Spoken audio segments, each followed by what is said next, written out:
Hey everybody, welcome back to Video Game Mess. So, I got a fun and exciting video for you guys today, and it's a very interesting story at that. That is because the Video Game History Foundation just released a prototype of Mike Tyson's Punch-Out on a cartridge that people had never seen before and just recently changed hands at auction for $45,000. And when that prototype went up for auction, everyone thought it would go into a private collector's hands, never to see the light of day again. So whoever actually spent that $45,000 is nice enough to let the Video Game History Foundation release it, research it, get photographs of it, and let everyone play it. And that is definitely something to be commended. And trust me, these rare prototype games, these one-of-a-kind games in the world, absolutely do go for those numbers. I should know, and I can definitely tell you, I've seen it happen myself. But it's one of those things. A prototype Punch-Out is a fun time in and of itself, and the story behind this cartridge is even more fun. Before we get too far involved though, do me a huge favor down below, hit like and subscribe and ring that notification bell, definitely helps us out. And if you feel so inclined and want to support the channel, I got a Patreon link down below as well. And the history of this game is very interesting because it's a prototype based upon the Japanese release of Punch-Out before Mike Tyson would ever get licensed into the game. And I will say Punch-Out versus Mike Tyson's Punch-Out, no contest. I want Iron Mike in my game every day of the week and twice on Sundays. Now I will say right off the top, this game can be incredibly hard to play. That is not because there's any latency in the controls or anything else whatsoever.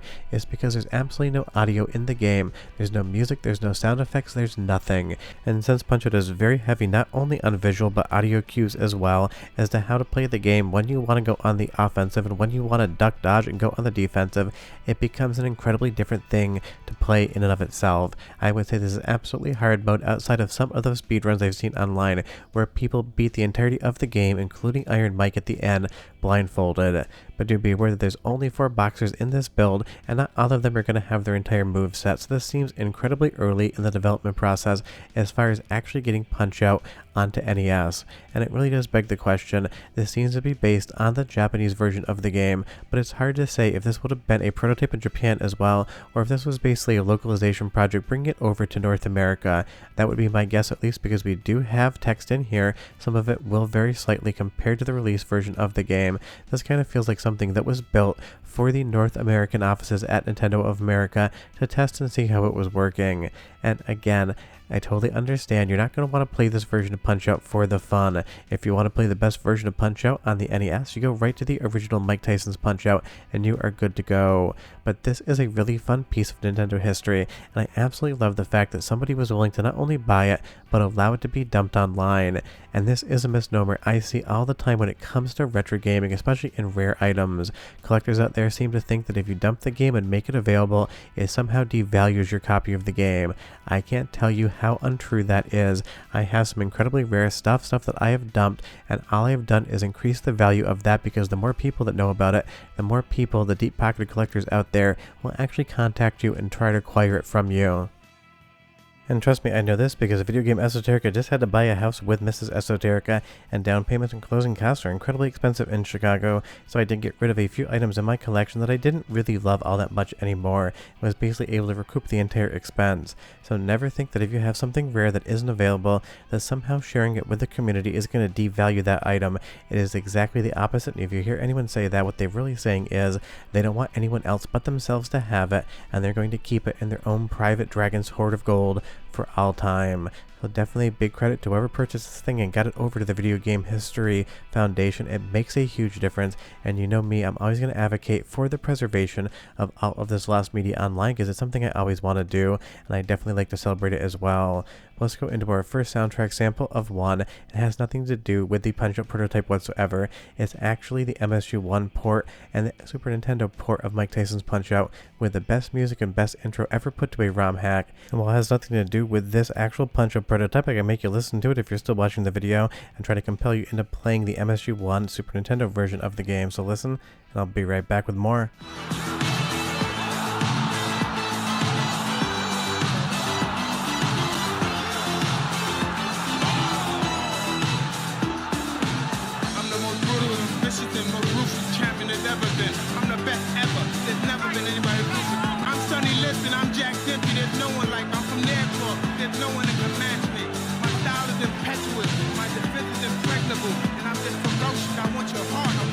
Children, praise be to Allah.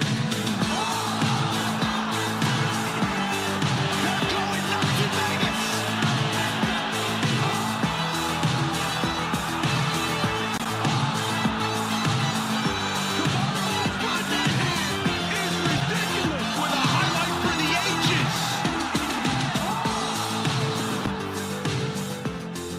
Mike Tyson, greatest fighter ever lived.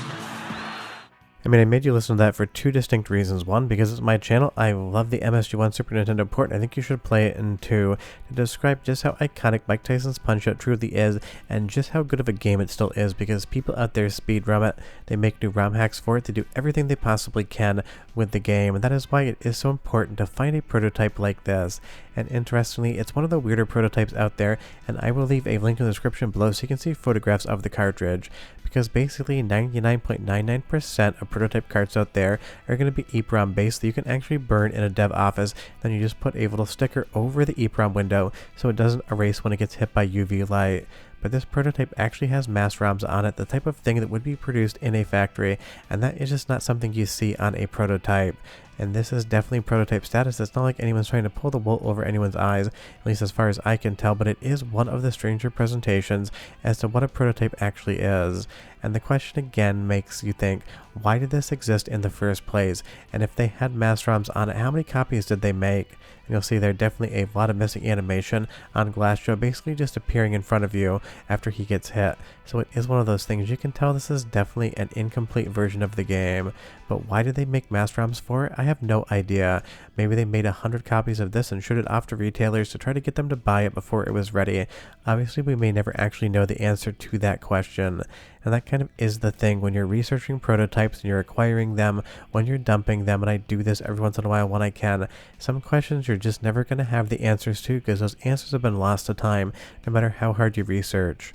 What you end up doing is taking a best educated guess and telling people, here's what you think happened, but you can never be certain about it. You just basically don't replace your own ideas as fact, you just tell people that they are conjecture. So as far as I think, at least, in my opinion, you can disagree with me down below and give me your own, I feel like this was obviously in the process of being localized for the North American market, and maybe in Japan they had to do another run of Punch-Out because they had sold through. So they said, hey, let's do another run of mass ROMs right at the end so we can produce some of these cartridges, show them off to retailers, different magazines back in the day, so we have something that looks presentable as an NES game in an NES cart, and we don't have to do it with EEPROMs. But again, I could be as likely wrong as I am right there. That's kind of how I feel about it. And moving on to the next match here, this is again where having no audio cues becomes infinitely harder, and because some of the patterns on your opponents are slightly different, even if you have good muscle memory for this game, you're still going to have to kind of practice at least a little bit. And that really is the thing. Like I said earlier, the developers at Nintendo just 100% nailed it when it came to actually taking a look at what worked in Mike Tyson's Punch-Out. Out of the video cues, out of the audio cues, this game absolutely teaches you how to play it and what you need to do and when. By removing audio from that just makes it that much harder.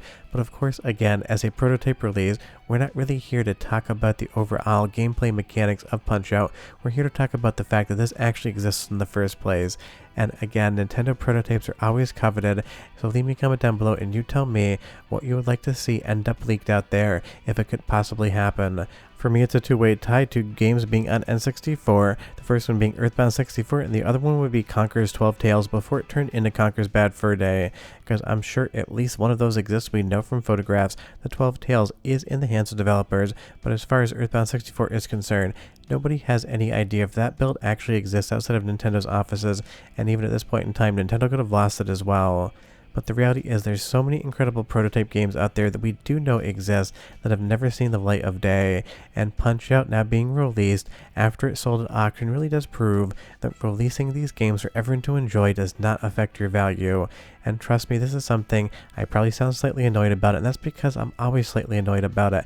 I am here to tell you that I have definitely dumped games and then sold them for way more than I paid, and after more people knew about them, after I dumped them, I was able to sell them for even more. And even though it's not something I do regularly, it's something that I want to talk about as proof that actually sharing these games with everyone doesn't do anything to your quote-unquote investment. And trust me, even though my video games are doing a hell of a lot better than my 401k, no one should be investing in video games as any sort of long-term financial strategy.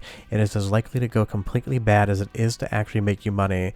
Because the reality is, if my video games all stop being valuable tomorrow, I don't care. I own them for fun, not for profit. But if you want to check this one out, I will leave a link in the description below. It's amazing it's here, and this clip is not from the prototype, just closing the video out. But I'll see you guys next time. Bye-bye.